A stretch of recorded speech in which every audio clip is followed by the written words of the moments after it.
Alright guys, hope you're doing okay today. Today is February 11th, 2026. It's a Wednesday. And of course in the news we have obviously the Epstein files. We have let's catch up together here. I have no idea what ended up happening with Savannah Guthrie. Yeah, here we go. Alright, here we go. A bombshell third Nancy Guthrie ransom note sent to TMZ, reportedly including demand for Bitcoin in exchange for information on the 12th day of the bizarre missing person case. Bombshell new pictures and videos showing Nancy Guthrie's alleged kidnapper outside her house were released by authorities on Tuesday, and the man was briefly detained overnight in connection to the 84-year-old's disappearance. On Wednesday, the FBI announced it is carrying out a fresh search of Nancy Guthrie's Catalina Foothills neighborhood north of Tucson, Arizona. So I don't think it looks too good for that lady, but you know, my grandmother was watching TV with me yesterday, and they were showing that on literally every mainstream news network, and I told her, I said, if they want us to look at that so damn hard, then something else is going on. Oh yeah, so where do we stand with the Epstein files latest? 16 minutes ago. Let's just see what it is. Dems challenge Pam Bondi to address Epstein's victims at House Judiciary hearing. Democrats are challenging Attorney General Pam Bondi to address the victims of Jeffrey Epstein, who are seated behind her during a House Judiciary Committee oversight hearing of the Justice Department. The panel's top Democrat, Representative Jamie Raskin of Maryland, used his opening remarks to introduce Bondi to Epstein's victims, setting the tone for the tough questions she's expected to face for her handling of the case against the convicted sex offender. To promote justice for the people, you've got to listen to the victims like the women seated behind you today, said Raskin. Those are just some of the hundreds of survivors of Jeffrey Epstein's global sex trafficking ring who are demanding that the truth be told and are demanding accountability for the abusers and who trafficked and raped them. Raskin added that Bondi had not yet met with those victims. In her own opening remarks, Bondi defended her handling of the Epstein files and maintained that if victims' names were inadvertently released, her department has moved swiftly to correct those mistakes. She opted to directly address the victims seated behind her.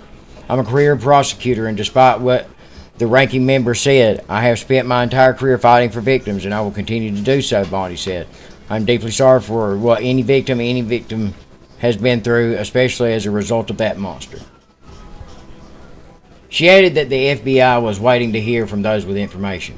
But when asked by Representative Pramila Jayapal, Democrat Washington, to turn around and directly address the victims and apologize for what the Justice Department has put them through, Bondi refused. I'm not going to get into the gutter for her theatrics.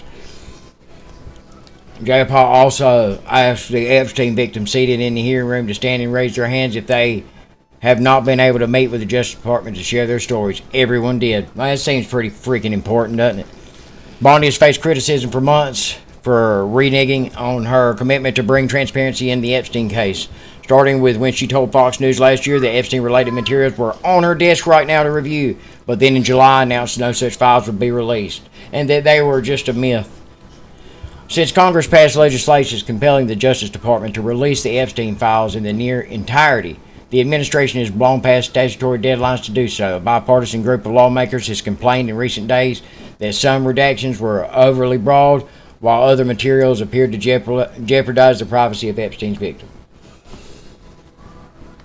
Well, I'll tell you what, man. Everybody with a soul right now wants to see results out of this. They want to see people brought down, man. People need to be hung for this. I mean, this is above and beyond. It's like, it's even worse. Like if it was some fucking meth head in the back of nowhere just smoking his fucking brains out and going and batshit crazy. And he's doing some shit like that. Like, that's insane. But you've got guys in three-piece suits that are controlling the majority share of Fortune 500 companies that are, eating babies and doing these terrible things. And you know what I think it is? Because men like that, it takes a man that, I call it little dick disease. Because the money and the power, that's what these little dick motherfuckers go at. Big dick motherfuckers like me, we're just like, fuck it, I'll have a Coke. And then you got little dick motherfuckers don't make the best decisions. And we see that now. It's just unending thirst for power. And that's why they got embroiled with Satan, because that's what Satan promises. But here's what these fucking idiots. These people openly follow Satan like, okay, he is the great deceiver. Satan's words in the first book of Adam and Eve were, I don't ever believe the lies coming out of my own mouth. He never speaks the truth. He said that. Let's actually go read this. Something I wanted to bring up sometime because it's very important. And I don't want to hear bullshit. I know you get into, this isn't biblical canon, this isn't correct, it's fictional, but I can't think. Let's see. Let me see if I can just find that one part. Here we go.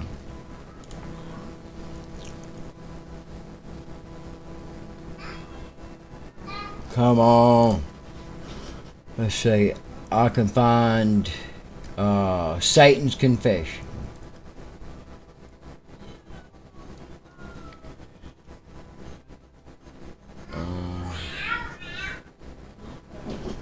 Come on. How can I don't even. How we search?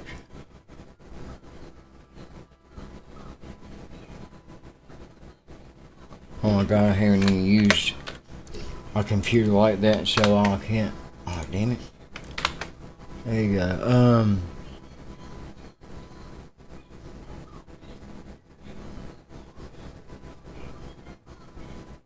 I just want to search.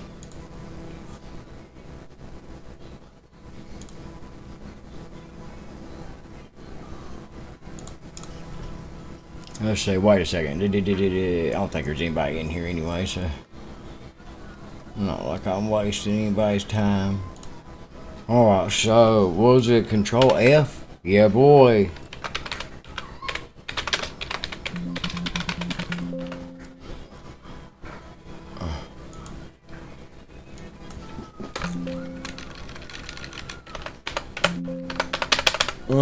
Damn it. What the heck?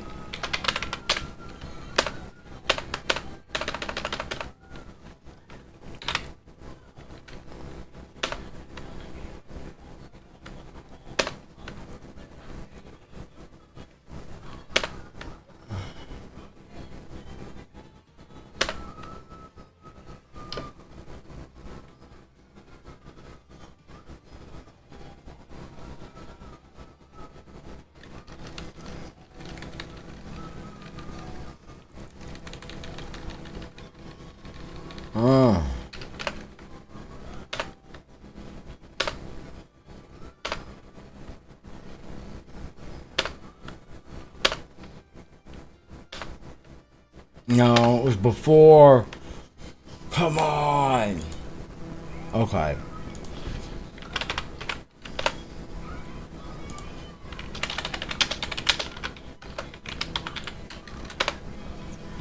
I hope that. Yep, here we go. Right there it is. Oh, I had it right. Ah.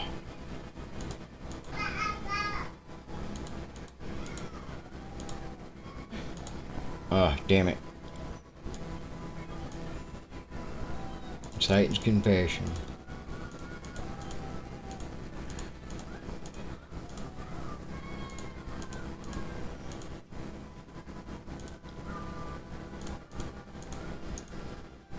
Give me a minute, come on.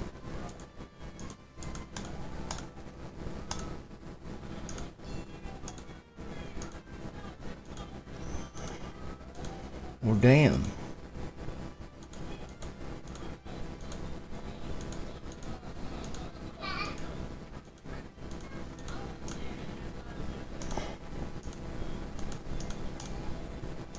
Well, damn, maybe it wasn't.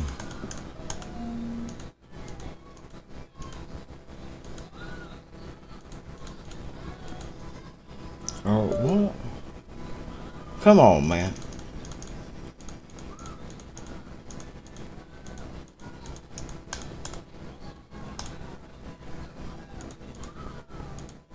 Mm-hmm.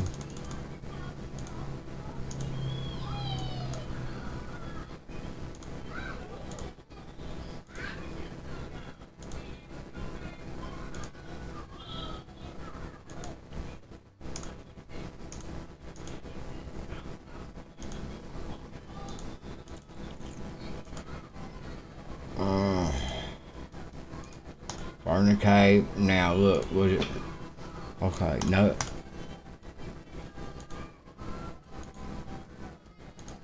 Okay.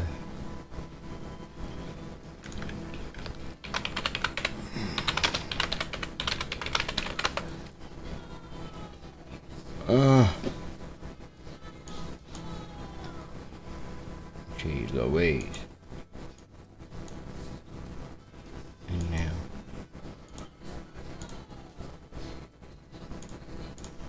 There it was. Here we go. My God. It took forever. Alright. Now I find this to be very. Oh, son of a bitch.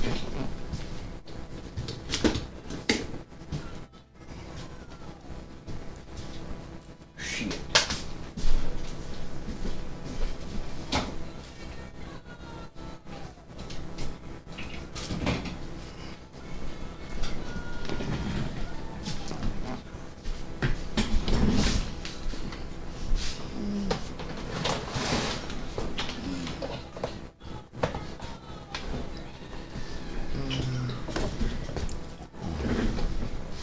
Alright, well, my camera died on me, so we'll have to.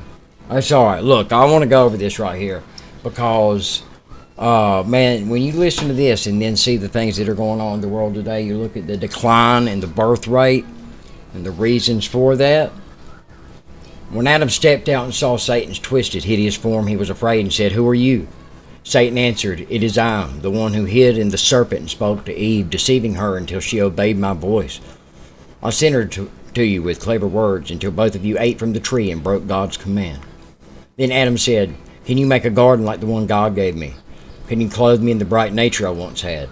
Where is the divine nature you promised me? Where are those sweet words you used back in the garden?" Satan replied, "Well, remember this. Do you think I ever fulfill what I promised? I never even believed my own words. That's why I fell, and I made you fall through this very thing that ruined me. Whoever listens to me will fall the same way. Now, Adam, because of your fall, you are under my rule. I am king over you because you listened to me and disobeyed your God. You will not escape my hands until the day your God has promised you." He continued, "But we do not know when that day will come, so until then we will wage war and bring murder upon you and your descendants. Now listen here. This is our pleasure and purpose, that no human being be left to inherit the places we lost in heaven.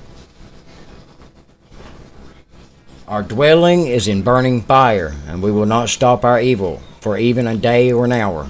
And I, O Adam, will cast fire upon you again when you return to the cave." A real motherfucker, ain't it? So, like I said, man, that almost shocked me when I read that because there's something else interesting here. I'm gonna go. Let's look for cubits because I found something very interesting. It's not the word that I used. Yeah. Okay. Here we go. Kind of interesting here. Okay. So when you read through the book of Adam and Eve, you see the structure of the land where they are. You've got the holy mountain where they are on top of. And then Cain is banished to the bottom of the mountain. And then you have the cave of treasures under the mountain. And then this is referring to them on the mountain. This is referring to being above the mountain. The garden itself was not far above them, only about 15 spiritual cubits in height. And I believe that's about 60 feet. Let's see.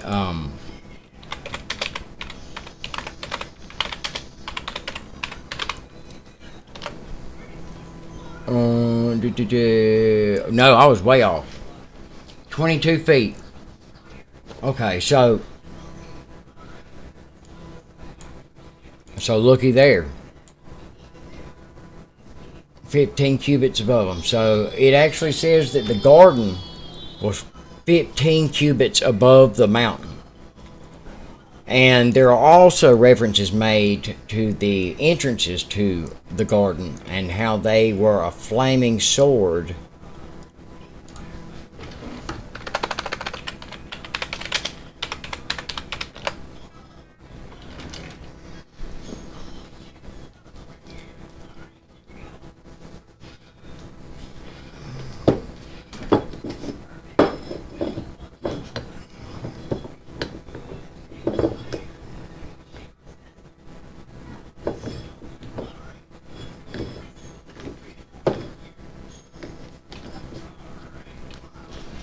Alright, I'm getting the camera fixed here.